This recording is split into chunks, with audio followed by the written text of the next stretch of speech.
জনপ্ৰিয় ফেচবুক গোট সপোনৰ পৰিধি অসমৰ টিয়ক আৰক্ষী থানাৰ চৌহদত গছপুলি ৰোপণ।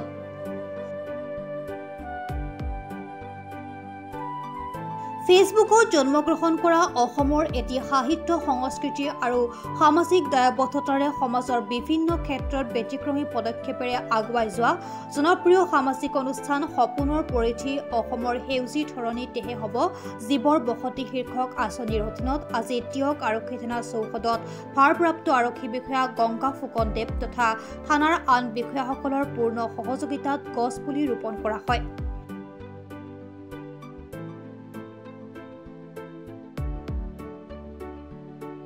সপোনৰ পৰিধি অসমৰ প্ৰতিষ্ঠাপক তথা মুখ্য প্ৰশাসক সাংবাদিক কবি বিকি নিয়োগে তনয়া অবিস্মিতা নিয়োগৰ জন্মদিন উপলক্ষে কেক কটাৰ বিপৰীতে গছপুলি আৰু বিদ্যালয়ৰ পুথিভঁৰাললৈ গ্ৰন্থ প্ৰদান কৰি সমাজলৈ শুভ বাৰ্তা দিবলৈ প্ৰয়াস কৰিছে।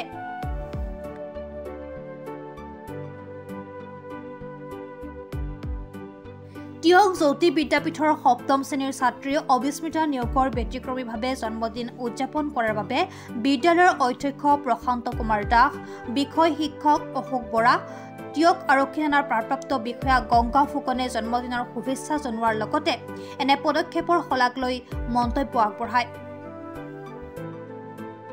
নমস্কাৰ। সপোনৰ পৰিধি অসম অনুষ্ঠানটোৱে আমি দেখি আছোঁ অত্যন্ত উৎসাহজনক ভাল কৰ্মাচনি কিছু গ্ৰহণ কৰি আছে। বিশেষকৈ কেক কটাৰ পৰিৱৰ্তে গছপুলি ৰোপণ আৰু গ্ৰন্থদান এই মহৎ দানেৰে জন্মদিন উদযাপন কৰিছে। ই এটা উৎসাহজনক আমাৰ উঠি অহা প্ৰজন্মৰ বাবে। আজিও আমাৰ ছাত্ৰী অবিস্মিতা নেওগৰ জন্মদিন, বিদ্যালয়লৈ এটি গছপুলি আৰু গ্ৰন্থ উপহাৰ দিছে। আমি সাদৰে গ্ৰহণ কৰিছোঁ। তেওঁলোকৰ জন্মদিনৰ আন্তৰিক শুভকামনা জ্ঞাপন কৰিছোঁ আৰু অনুষ্ঠানটো এনেদৰে সৎ চিন্তাৰে সুচিন্তাৰে সমাজৰ হকে কাম কৰি যাওক তাকে আমি কামনা কৰিছোঁ। ধন্যবাদ। পৰিধি অসম অনুষ্ঠানটোৱে এটা মহৎ কাম কৰি আছে। বিশেষকৈ গছপুলি আৰু গ্ৰন্থৰ উপহাৰ দি জন্মদিন উদযাপন কৰাটো এক ব্যতিক্ৰমী চিন্তা।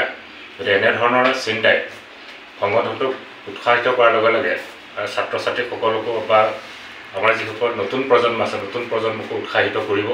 আশা কৰিছোঁ এই সংগঠনটোৰ এটা আমি উজ্জ্বল ভৱিষ্যত কামনা কৰিছোঁ আৰু এনে প্ৰচেষ্টা অব্যাহত থাকক। আৰু যাতে অবিস্মিতা নেওগৰ শুভ জন্মদিন, গতিকে অবিস্মিতা নেওগলৈ আমি শুভেচ্ছা জনাইছোঁ, আন্তৰিক ধন্যবাদ জনাইছোঁ, অভিনন্দন জনাইছোঁ আমাৰ বিদ্যালয় পৰিয়ালৰ তৰফৰ পৰা। আৰু অনাগত দিনসমূহত তেওঁ এগৰাকী ভাল মানুহ হ'বলৈ যাতে আগবাঢ়ি যাব তাৰ কাৰণে আমি আশা কৰিছোঁ। যোৰহাটৰ পৰা বিকি নিয়োগৰ ৰিপৰ্ট, প্ৰাত টাইম ডিজিটেল।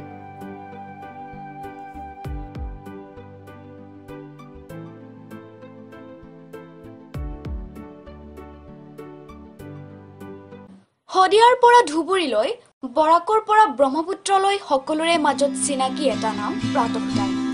থলুৱা ভাষা, কৃষ্টি আৰু সত্য বাতৰিৰ আধাৰত প্ৰতিষ্ঠিত খবৰ প্ৰাতঃ টাইমৰ প্ৰতিটো বা বাতৰি পুংখানুপুংখভাৱে চাবলৈ Facebook, YouTube, website, Twitter, Instagram আৰু ব্লগাৰ পেজত লাইক আৰু ফ'ল' কৰক।